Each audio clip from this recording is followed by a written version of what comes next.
You know, a lot's been written about Doom. Reviews, blog posts, GDC postmortems, and entire books. I don't think I'm going to be able to top any of them in a short-form video essay, so instead this week I think I'm going to go with more of a glowing, Tim Rogers-esque ode to one of my favorite games. Doom wasn't the first FPS game by any stretch of the imagination. There was Wolfenstein, or Wolfenstein if you're pedantic, there was Catacombs 3D, there was even Battlezone way back in 1980, and plenty of others that could arguably take the title of first FPS game ever. Wikipedia has a long list for those interested. Doom also wasn't very smart, even for its era. By 1993, we had seen games like Ultima present meaningful quests for enlightenment, and games like Civilization provide multiple factions to ally or go to war with, and multiple win states to chase after.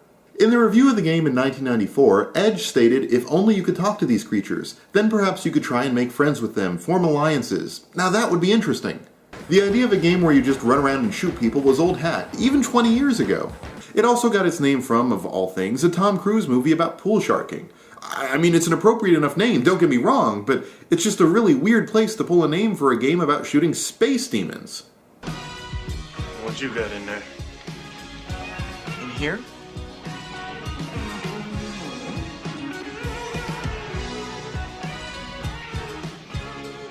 Doom. So, what made Doom so damn special? Why do I care about it so much 18 years after its release? First of all, and I know I harp on this a lot, but the game just feels right to play. You know how the original Super Mario Bros. Still holds up despite a sea of copycat 2D platformers on the NES because it captured the core mechanics of jumping so perfectly that first time out? That's what Doom did for first-person shooters. Compared to Wolfenstein and other FPS-style games that came before it, Doom was dark, loud, and visceral. Wolfenstein's weapons felt like pop guns next to the crazy armaments like the BFG or the now famous Super Shotgun. Oh!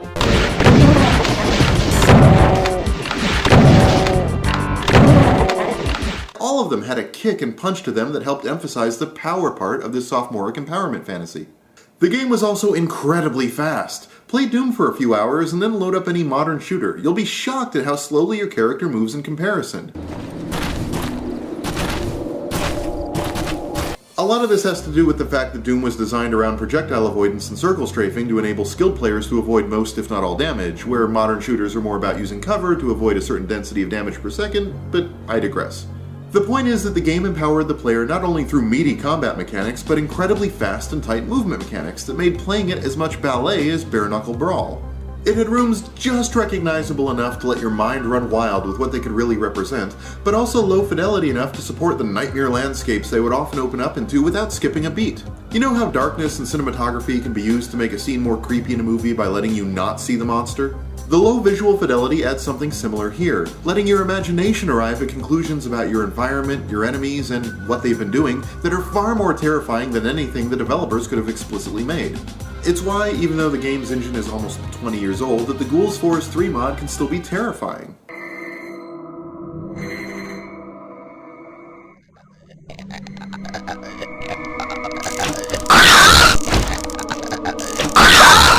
And the actual designs of the levels are interesting, each one toying with the setting, the layout, the themes, or the mechanics.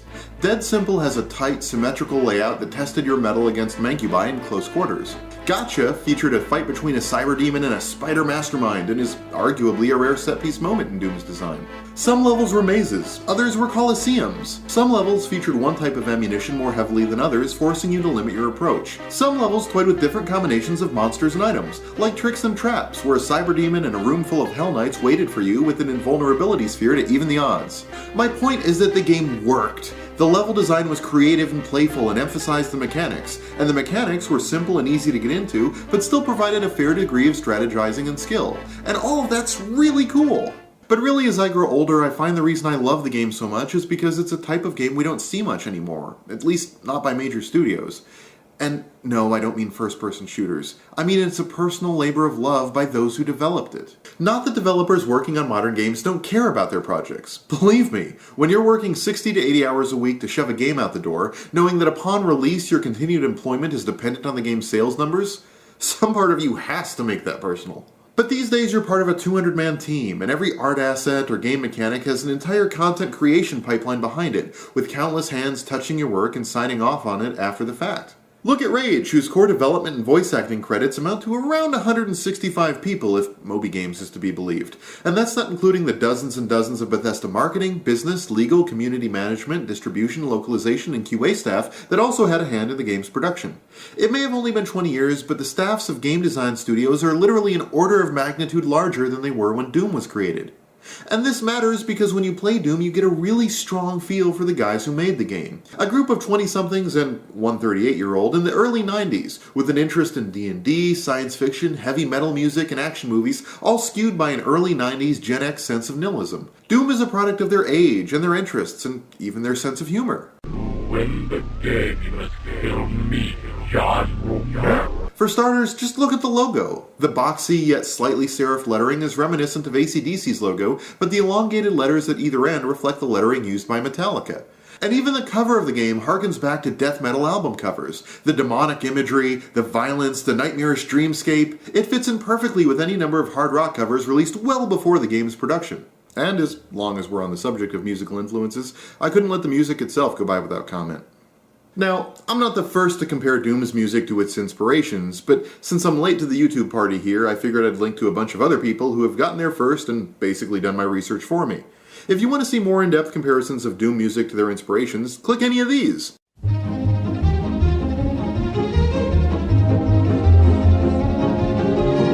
That said, here's some examples of how Doom music made loving homages to heavy metal if you're being generous, and basically ripped it off if you're not so nice.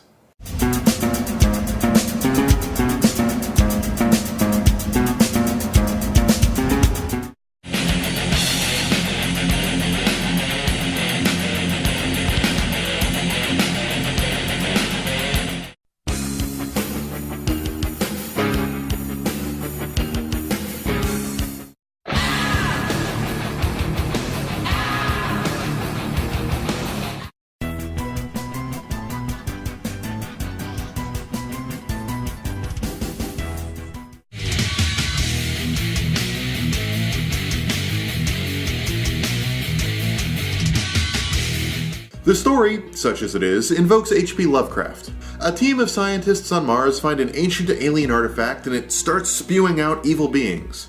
The truth behind which would rend your fragile perception of reality and fracture your thoughts between the 7 elder planes with visions of arcane elder beings whose eldritch tongue holds no word for mercy. Okay, it's not as scary or tinged with as much xenophobic racism as Lovecraft, but the theme of science uncovering an insane, dark, universal secret that man was never meant to know, and having evil cosmic beings from beyond make all involved pay for the mistake, is certainly a running theme in Lovecraft's work. The military-based setting and Space Marine protagonist invoke James Cameron's Aliens, and the merger of biological flesh and cold steel throughout the enemies, and even some of the biomechanical wall textures, invoke H.R. Giger's Alien and other designs. The Cacodemon is probably the biggest giveaway to id's D&D fandom. First of all, the thing is basically a beholder, a floating head with a bunch of eye stalks and one giant eye in the center of its face. But its art is also taken from, or at least inspired by, this art for an astral dreadnought from the cover of the Manual of the Planes. And, as I mentioned, the game seems to relish pointless violence. It's a bloody aesthetic brought on by an era of excess, full of horror films defined by slasher flicks. Clear! Clear. And action films with as much gore as modern horror films. Physical force.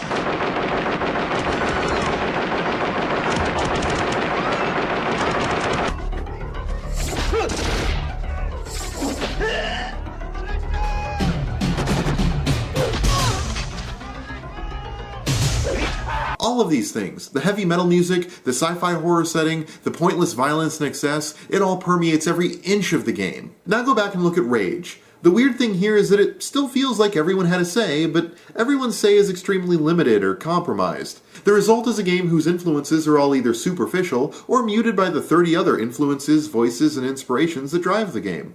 There's a Lost reference or two, but the game certainly doesn't try to evoke Lost. There's also influences from Fallout and Mad Max and Star Wars and Mario Kart and even old id games. The game is at once a racing game and a shooting game and a showpiece for new rendering technologies. Now, I'll get around to a proper Rage video eventually. I actually think it's sort of underrated to a degree. But the point I'm trying to make is that as an object of expression, Rage buckles under the stress of being pulled in so many directions at once. There's very little cohesion to the whole project, either because too many people were involved, or because of an inability to agree on a single creative direction.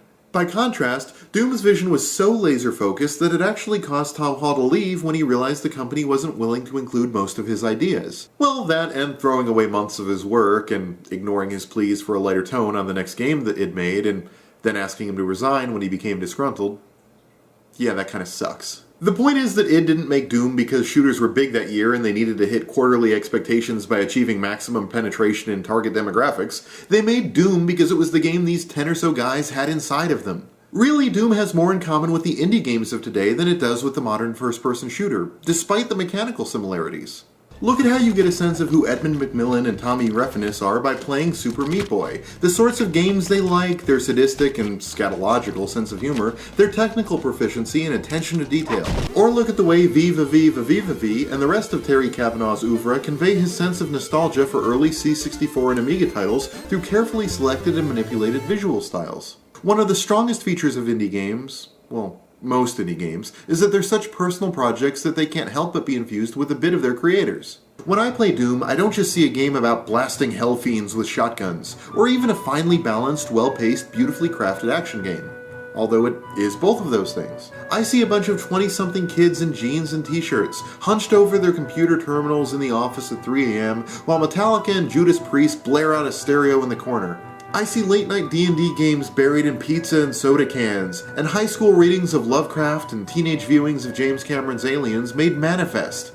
I come away from Doom feeling like I know at least a little bit about who these guys are. For all its pointless violence and a complete lack of a plot, Doom is a personal statement about its developers by its developers. And in that, it has more meaning than most AAA games I've played in years. And that's why, a little over 18 years later, I still enjoy the heck out of Doom. Not just because it's an awesome game, but because it conveys a snapshot of its developers' lives when they made it.